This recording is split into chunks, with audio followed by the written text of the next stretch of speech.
Kenapa Yesus disebut rasul? Tentu saja rasul dalam makna ini tidak sama dengan rasul dalam pandangan agama lain. Apa artinya rasul dalam konteks iman Kristen? Ada 3 jabatan yang dikaitkan dengan gelar Mesias atau Musiah atau Mesiah. Yang pertama nabi, yang kedua raja, yang ketiga imam.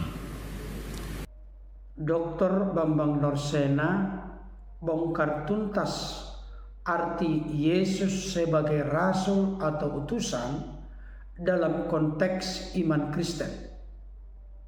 3 jabatan Yesus sebagai Mesias, yaitu nabi, raja, dan imam. Ulasan yang sangat komprehensif ini dapat membuka hati dan pikiran kita, khususnya saudara-saudara kami dari luar Kristen. Oleh karena itu, silakan berkenan meluangkan waktu menonton sampai tuntas. Kenapa Yesus disebut rasul? Nah, tentu saja rasul dalam makna ini tidak sama dengan rasul dalam pandangan agama lain. Yesus disebut rasul itu satu-satunya ayat di dalam teks ini. Rasul itu bahasa Yunani itu apostolos, utusan artinya. Sementara latar belakang dari istilah rasul itu sendiri berasal dari bahasa Ibrani Seliah. Seliah itu sang rasul. Sementara di dalam bahasa Aram, bahasa Aramaik yang dipakai Yesus, Seliha. Nah, apa artinya rasul dalam konteks iman Kristen? Ada 3 jabatan yang dikaitkan dengan gelar Mesias atau Musiah atau Mesiah. Yang pertama nabi, yang kedua raja, yang ketiga imam. Nabi sebagaimana dinubuatkan oleh Musa, bahwa nabi yang dibuatkan oleh Musa itu disebutkan dalam kitab Ulangan pasal 18 ayat 15 sampai dengan ayat 20, di mana pada ayat 15-nya itu dikatakan nebi mihir beka meaheka kamoni yakim adunai eloheka alau tismaun atau alaf tismaun. Seorang nabi di tengah-tengahmu, artinya di tengah-tengah Bani Israel, tidak di luar Israel, di antara saudaramu. Katamu di sini meaheka itu merujuk kepada kaum Lewi, tempat di mana Musa dan Harun lahir, suku di mana Musa dan Harun lahir, suku di mana kaum imam bagi bangsa Israel itu dipersiapkan. Di antara saudaramu berarti di antara saudara-saudara Lewi. Di tengah-tengahmu berarti di tengah-tengah umat Israel, dan saudara Lewi itu adalah Yehuda misalnya. Yesus lahir dari suku Yehuda. Seperti Musa, nabi itu akan menjadi nabi pembebas, seperti Musa adalah nabi pembebas. Makanya di sini ada kesinambungan antara tema Yesus dengan Musa, kesinambungan antara Paskah Yahudi dan Paskah Kristen. Kesinambungan Paskah Yahudi adalah keluaran dari tanah Mesir, itulah Paskah Yahudi. Dan kata Paskah itu sendiri berasal dari bahasa Ibrani Pesah. Konteksnya apa? Ketika Tuhan menurunkan 10 tulah di tanah Mesir, tulah yang terakhir adalah anak sulung mati.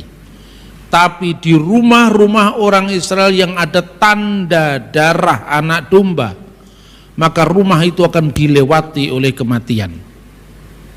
Tuhan sendiri berfirman vera iti et hadam, dan ketika aku melihat tanda darah itu, ufesahti, maka aku akan lewat alaihem, atas mereka.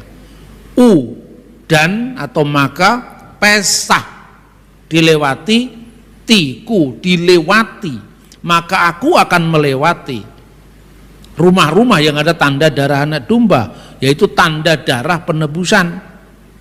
Itulah Paskah Yahudi. Makanya Paskah Yahudi itu memakai simbol potongan daging anak domba, kemudian ada pecahan roti yang dipecah-pecahkan, dan ada anggur. Ketika Kristus menggenapi nubuat Musa sebagai nabi tadi, Kristus mengadakan perjamuan akhir, perjamuan malam bersama para murid, dan disebutnya juga, aku akan mengadakan perjamuan Paskah. Jadi ini perjamuan Paskah. Nah, pada saat perjamuan Paskah itu kalau diamati, inilah sebetulnya merupakan penggenapan dari apa yang tercatat dalam Taurat Musa. Namun kalau dicermati lagi, di sana tidak ada potongan daging anak domba. Dalam Paskah Yesus, dalam perjamuan malam Yesus, tidak ada potongan daging anak domba. Perjamuannya juga dilakukan malam, karena itu malam keluaran dari tanah Mesir. Setiap malam tanggal 15 bulan Nisan oleh penanggalan Ibrani. Pada saat memecah-mecahkan roti ada di dalam perjamuan malam Yesus. Anggur juga ada dalam perjamuan malam Yesus. Hanya satu yang tidak ada di sana, potongan daging anak domba. Karena apa? Kristus sendiri adalah anak domba Allah yang menghapus dosa dunia, yang menggenapi simbol yang tadi disampaikan, yaitu simbol penebusan tadi. Maka kemudian perbedaan yang berikutnya, ketika memecah-mecahkan roti, orang Yahudi mengucapkan dalam bahasa Aram, halahma anniya diakalu afaktana bi'ar'a Misrayim. Lahma, laham itu artinya daging. Inilah roti sengsara, tetapi konteksnya inilah roti sengsara itu tubuh Kristus, dagingnya Kristus. Inilah roti sengsara. Tetapi kalau di dalam perjanjian lama dikatakan inilah roti sengsara yang dimakan nenek moyang kita di tanah Mesir, Yesus tidak mengucapkan itu, tapi mengucapkan inilah tubuhku yang dipecah-pecahkan. Berarti Paskah Kristen menggenapi Paskah perjanjian lama. Waktu piala anggur, mereka mengucapkan inilah anggur sengsara yang diminum nenek moyang kita di Mesir, tapi Yesus mengatakan inilah darahku, darah perjanjian baru yang ditumpahkan. Nah, saudara-saudara, simbolnya Paskah Yahudi digenapi dalam perjamuan kudus Kristen. Maka simbolnya masih dilanjutkan, bukan mengalami diskontinuitas atau keterputusan. Yesus nabi pembebas, jadi Yesus itu nabi juga. Kadang-kadang kalau kita mengatakan Yesus Tuhan kemudian nabi nggak perlu, berarti kemesiasannya nggak digenapi kalau Yesus bukan nabi. Yesus nabi juga, tapi dia nabi di atas segala nabi. Karena apa? Tugas kenabiannya seperti Musa dilakukan, yaitu menebus umat Allah dari perbudakan dosa-dosa. Makanya kalau Musa membebaskan orang Israel dari penindasan di tanah Mesir, Yesus membebaskan seluruh umat manusia dari perbudakan dosa-dosa. Itulah fungsi pertama kemesiasan Yesus, yaitu kenabiannya. Yang seperti Musa ya seperti nabi pembebas itu. Banyak orang menafsirkan secara keliru ya. Kalau keliru menafsirkan itu kan saya luruskan kan. Katanya nabi yang dijanjikan itu bukan Yesus tapi nabi umat Islam, yaitu Nabi Muhammad. Katanya begitu. Terus di otak-atik, misalnya nabi di tengah-tengahmu lah, kata di tengah-tengahmu nggak dibaca. cuman nabi di antara saudara, lalu ditafsir secara general, secara umum. Firman ini kan ditujukan kepada bangsa Israel. Bangsa Israel itu keturunan siapa? Keturunan Ishak. Lah saudaranya Ishak siapa? Ismail. Jadi nabi itu lahir dari keturunan Ismail. Itu tafsirannya, mulai dari Jakir naik, macam-macam tafsirannya seperti itu. Cuman persoalannya yang disebut Israel itu kan bukan Ishak. Yang disebut Israel itu kan Yakub. Jadi saudaramu ini adalah saudara-saudara dari Bani Yakub secara khusus. Sementara itu harus dikunci dengan kata di tengah-tengahmu, tidak boleh di luar Israel, di tengah-tengah Israel. Mihir beka meaheka, di tengah-tengahmu, di antara saudaramu. Kamu nih yang seperti aku, seperti Musa. Orang kemudian menafsirkan, Musa punya anak, Yesus nggak punya anak, nggak cocok. Musa punya istri, Yesus nggak punya istri, nggak cocok. Lah kalau sekedar punya bapak, punya ibu, punya anak, punya istri, ya semua orang bisa. Itu kesamaan yang sifatnya umum. Padahal konteksnya di sini adalah kamuni, itu adalah kesamaan khusus yang tentu tidak dimiliki oleh setiap orang. Kesamaan khusus berkaitan dengan misi khusus dan ciri-ciri yang ada pada sang nabi. Tidak setiap orang ketika kelahirannya terancam bunuh, kan? Yesus terancam bunuh oleh Herodes, Musa terancam bunuh oleh Fir'aun. Yesus diselamatkan oleh orang yang bukan darah dagingnya sendiri, yaitu Yusuf. Lalu terjadi pelarian ke tanah Mesir. Banyak orang yang mungkin terancam bunuh, tapi diselamatkannya di Mojokerto, bukan di tanah Mesir. Berarti bukan kesamaan khusus, ini sama-sama Mesirnya, sama-sama terancam bunuhnya, sama-sama diselamatkan oleh orang lain, dalam hal ini Yusuf bagi Yesus dan putri Fir'aun bagi Musa. Lalu kesamaan yang paling khusus adalah Nabi Exodus, Nabi yang memimpin kepada pembebasan. Dan misinya adalah Paskah, mengeluarkan. Jadi setiap orang yang percaya pada tanda darah itu, dia dilewati oleh kematian. Setiap orang yang percaya akan penebusan Kristus, menjadi percaya, dia dilewati oleh kematian. Barang siapa yang percaya kepadanya tidak binasa, melainkan memperoleh hidup yang kekal. Fungsi yang kedua adalah raja. Yesus adalah Raja Mesias. Maka orang-orang Yahudi dalam tafsirnya selalu mengatakan Malka Mesiha, dalam bahasa Aramaik yang artinya Raja Mesias. Mazmur kerajaan itu disebutkan di dalam Mazmur 110. Neum Hashem Laduni, berfirmanlah Tuhan kepada Tuanku. Berfirmanlah Tuhan kepada Adonai. Adonai itu my Lord. Berfirmanlah the Lord kepada my Lord.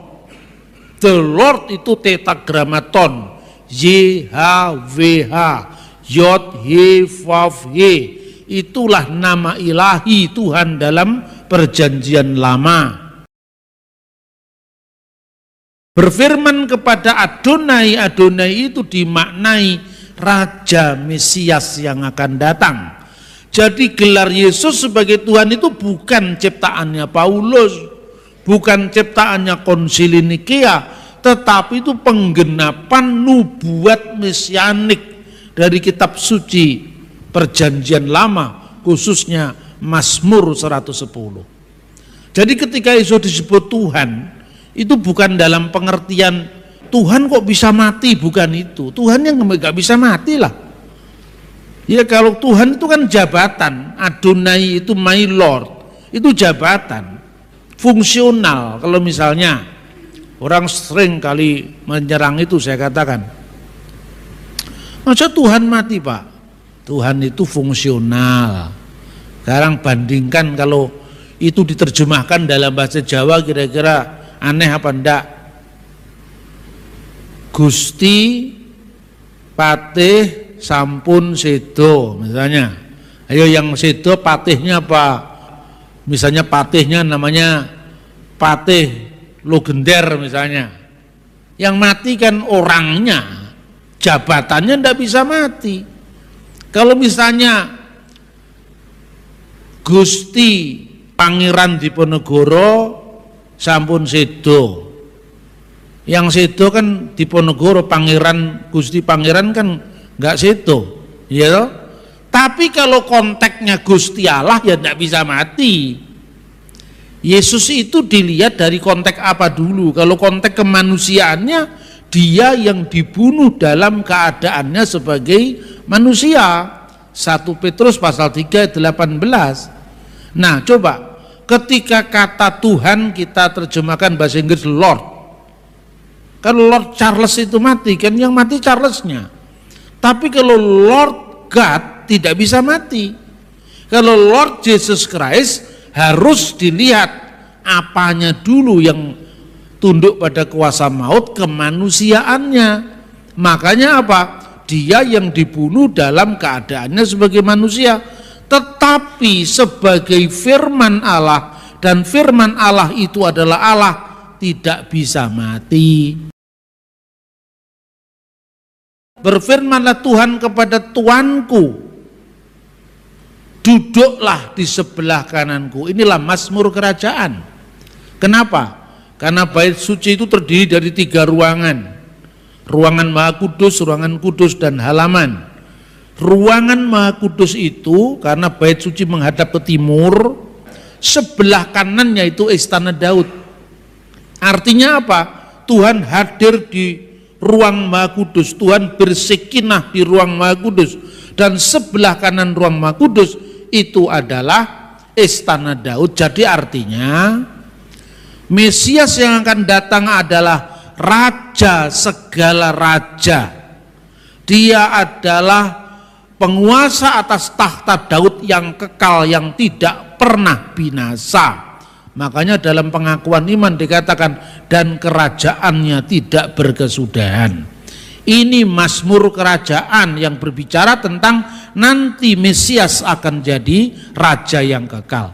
Baru yang ketiga itu imam. Keimamatan Yesus dasarnya adalah keimamatan seperti imamat Melkisedek, bukan berdasarkan darah dan daging, maka dikatakan apator ametor ageneologitos, tidak berbapa, tidak beribu, tidak bersisilah, dalam makna nama bapaknya, nama ibunya tidak tercantum dalam silsilah. Karena apa? Karena Melkisedek hadir sebelum zamannya Lewi. Keimamatan Lewi adalah keimamatan darah daging, keimamatan yang terbatas. Tapi keimamatan Yesus diumpamakan seperti Melkisedek yang menjadi simbol keimamatan kekal. Nah, kemudian Yesus disebut imam besar perjanjian baru. Karena imam besar perjanjian baru itu bukan hal yang sama sekali baru, tetapi menggenapi yang lama menjadi baru. Karena apa, saudara-saudara? Perjanjian lama ini keimamatannya kan keimamatan Lewi. Ada silsilahnya, ada bapaknya namanya siapa, ibunya namanya siapa, keluar dari Babel kembali ke tanah suci. Orang dilihat dulu dalam zaman Esra dan Nehemia itu silsilah setiap orang. Kalau nggak dibuktikan silsilahnya tidak bisa dia menjadi imam. Seperti itu pula kira-kira keimamatan Lewi. Tapi keimamatan Yesus itu kekal karena Yesus bukan dari suku Lewi. Ibrani pasal 7 ayat 14 tadi tidak ada orang Yehuda menjadi imam. Maka keimamatan Yesus memakai pola keimamatan Melkisedek, keimamatan kekal, kalau bahasa sekarang keimamatan honoris causa. karena tidak ada dalam aturan secara fisik, tetapi dia lebih daripada itu, keimamatan yang kekal. Tetapi polanya tidak berubah. Karena apa? Orang Israel itu, saudara-saudara, imam besar itu kan mewakili 12 suku. Makanya yang namanya orang Lewi dalam keimamatan perjanjian lama itu tidak punya tanah pusaka. Kenapa tidak punya tanah pusaka? Karena dia harus hadir di semua suku. Maka ke-11 suku yang lain itu memberikan persepuluhan kepada imam Lewi. Itu cara manajemen ilahi untuk mengatur kehidupan orang Lewi. Nah, karena Lewi ini mewakili ke-12 suku Israel yang adalah saudara-saudaranya, maka dari imam besar perjanjian lama itu memohonkan pengampunan dosa. Jadi imam besar perjanjian lama, imamat Lewi, memohonkan pengampunan dosa kepada ke-12 suku Israel. Berapa muridnya Yesus? 12. Karena apa? Karena gereja adalah Israel yang baru, penggenapan dari Israel. Maka bukanlah suatu kebetulan kalau murid-muridnya Yesus yang adalah Israel baru jumlahnya juga 12 orang. Ketika Yudas itu kemudian berkhianat, masih juga disebut kelompok 12. Segera setelah Yudas digantikan oleh Matias, angka 12 ini tetap pola, karena itu adalah pola 12 suku. Kemudian di bawah 12 suku itu, 12 Israel itu dipilih tua-tua Israel yang jumlahnya 70. Makanya polanya imam besar 12, 70. Yesus pun juga demikian. Dalam Injil Lukas ada 70 murid-murid Yesus. Jadi polanya tetap imam besar, kemudian 12, kemudian 70. Dalam konteks apa sekarang Yesus disebut rasul? Karena imam besar itu berfungsi sebagai saliyahnya Tuhan, utusannya Tuhan di dalam menjalankan sakramen pengampunan dosa setahun sekali setiap Yom Kippur. Maka imam besar perjanjian baru juga melakukan pengampunan dosa, tetapi tidak setiap tahun, sekali untuk selama-lamanya. Itulah sebabnya makanya imam besar perjanjian baru menggenapi imam besar pada zaman sebelumnya yang oleh orang Kristen disebut perjanjian lama. Kitab perjanjian lama itu adalah kitab yang sama yang dipakai oleh orang Yahudi sampai hari ini, termasuk Ariel Sharon, Benyamin Netanyahu. Itu sama, bahwa orang Yahudi kemudian tidak menerima Yesus sebagai Mesias itu urusan lain. Tapi artinya apa? Kitabnya masih sama dengan kitab kita. Jadi kalau orang Kristen menggunakan Taurat, memang orang Kristen bagian dari Taurat. Ada orang-orang lain yang menuduh Kristen membajak Taurat itu nggak ngerti sejarah. Karena kekristenan itu bagian dari Yudaisme. Dan orang Yahudi itu kan tidak hanya Parisi. Ada Saduki, ada Parisi, ada Eseni, dan ada Kristen. Itu saudara-saudara, ini kan kita ini sering menjadi korban hoax. Jadi anak-anak muda kita kalau lihat itu di YouTube atau di berita di internet, Kristen kitabnya membajak Taurat.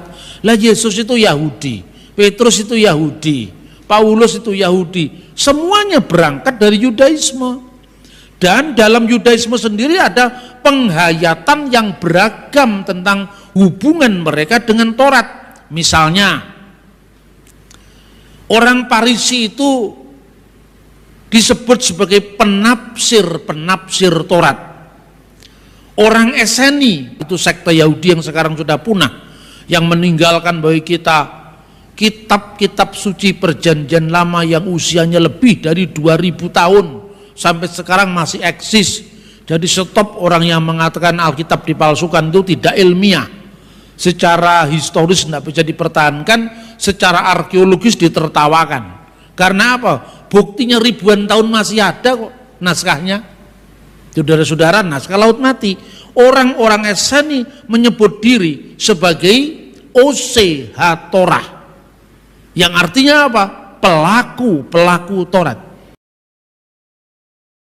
Orang Samaria yang lebih kuno lagi, yang sudah memisahkan diri jauh sebelum munculnya sekte Saduki, Parisi, dan Esseni.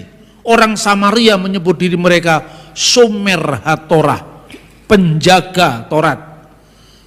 Lalu orang Kristen dengan kedatangan Yesus ditekankan bahwa Yesus itu adalah Sof HaTorah, penggenap Taurat. Semuanya berkaitan dengan konteks hubungan umat ini dengan Taurat.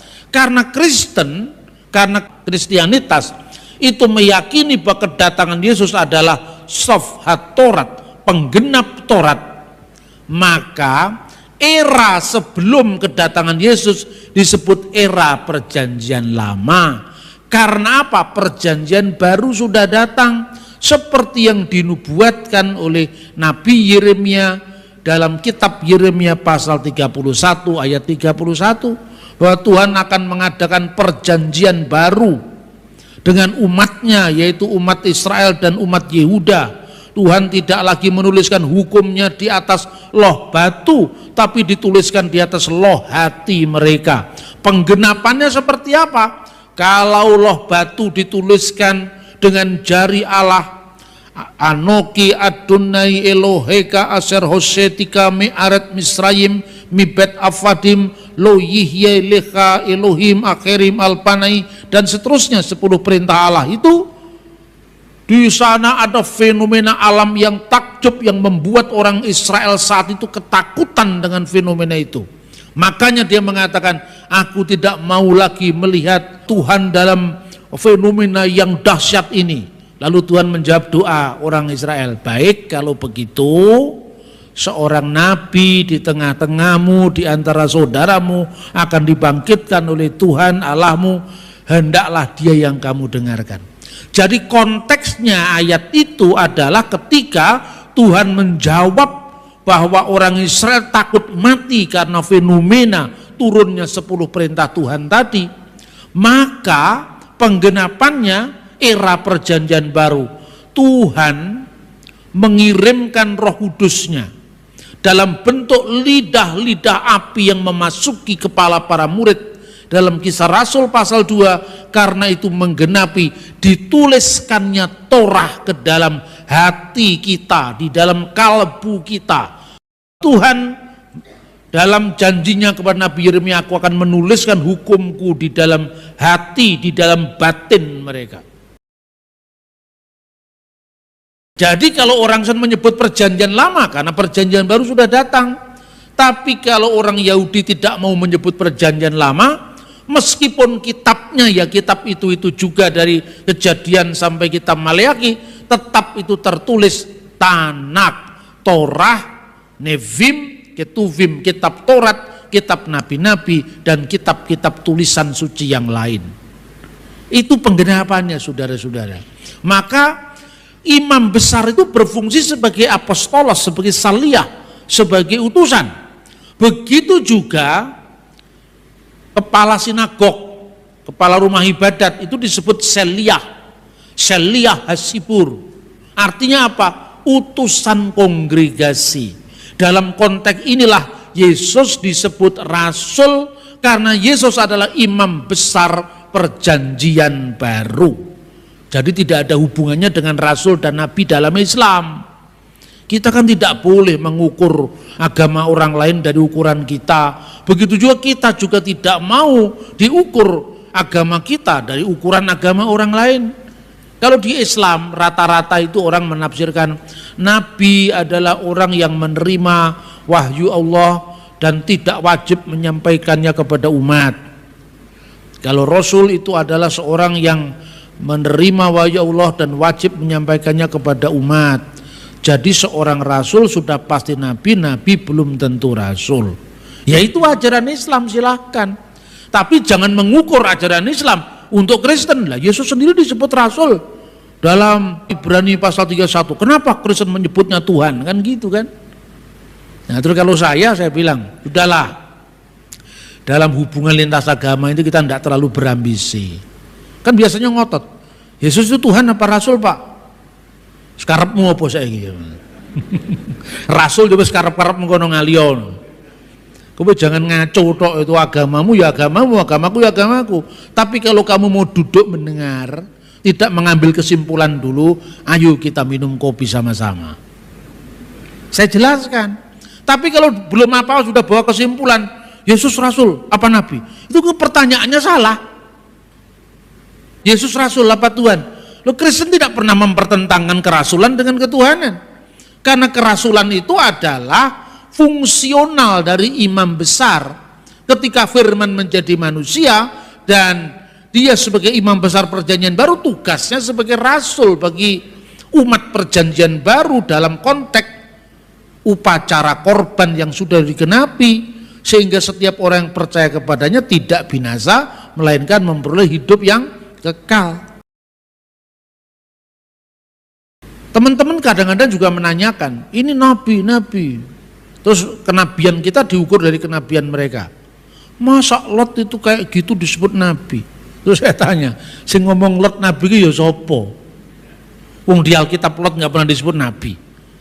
Loh, Lot itu kan Lot pak, ya wis ngerti lah Lot itu Lot. Bahasa Ibrani Lot, bahasa Arabnya Lot. Tapi Lot itu nabi menurut Islam kan iya, di Kristen bukan nabi kok. Jadi kamu mengatakan Lot nabi kok seperti itu, seperti apa wong dia bukan nabi? Ismail nabi di Islam, bahkan Adam pun nabi. Umatnya siapa? Ya anak-anak dewe.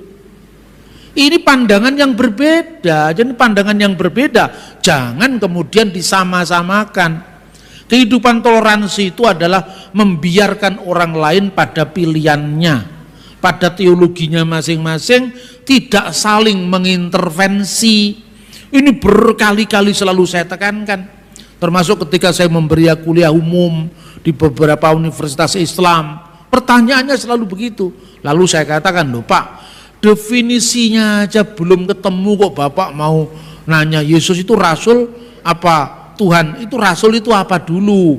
Tuh, dia katakan rasul seorang yang menerima wahyu dan wajib menyampaikan kepada umat, itu rasul dalam pandangan Islam. Dalam pandangan Yahudi dan Kristen, rasul itu adalah tua-tua, yaitu saliyah, yang berfungsi menjadi utusan kongregasi untuk pelayanan. Maka kepala sinagog disebut saliyah yang diterjemahkan rasul, imam besar disebut saliyah yang juga diterjemahkan rasul. Rasul kan utusan. Nah itu saudara-saudara, karena itu kalau kita bisa beriman secara santai, tidak usah terlalu serius ya serius, tapi serius yang santai, tidak terlalu ngotot seperti itu, malah orang tidak simpatik. Kalau orang tahu marketing yang baik, semakin orang itu dikongkoni terus malah ratuku. Tapi kalau nanti Anda itu tarik ulur malah laris gitu. Makanya mari kita marketingkan Injil dengan cara yang santun, santai, santun dan santai, tapi tidak kehilangan keseriusan untuk menyatakan yang benar adalah benar, yang salah adalah salah. Jadi jelas bahwa kadang-kadang istilah yang sama dimaknai secara berbeda, kadang-kadang konsep yang sama diungkapkan dalam istilah yang berbeda-beda. Nah, seperti apa yang saya sampaikan ini kiranya menjadi tuntunan kita, pedoman kita berdasarkan firman Allah, agar kita bisa menyampaikan kabar baik, bersaksi tanpa melukai, ramah secara budaya, aman secara hukum, dan menjangkau yang belum terjangkau.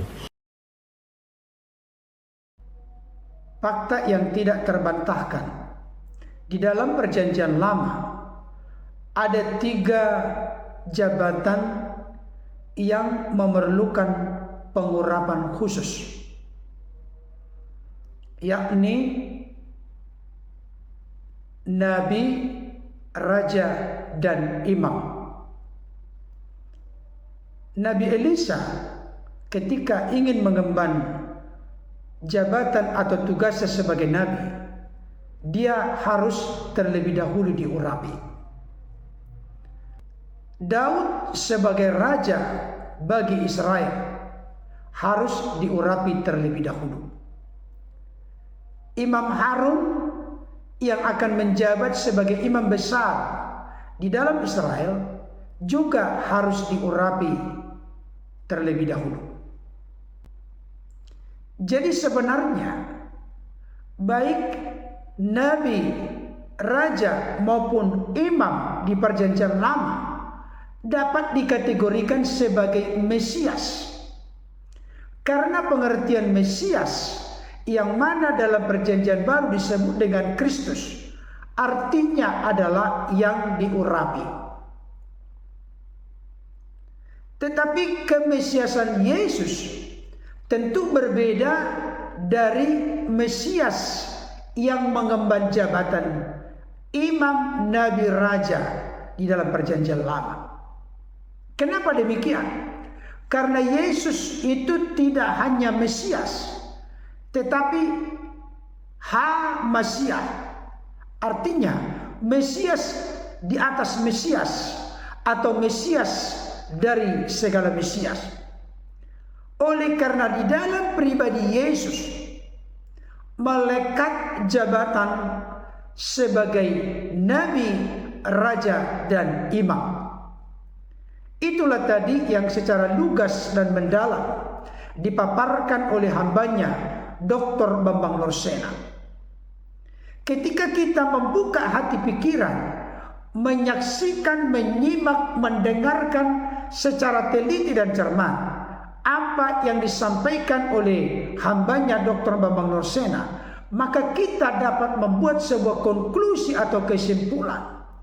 Yesus dalam keadaannya sebagai manusia memang benar-benar sebagai nabi, raja, dan imam.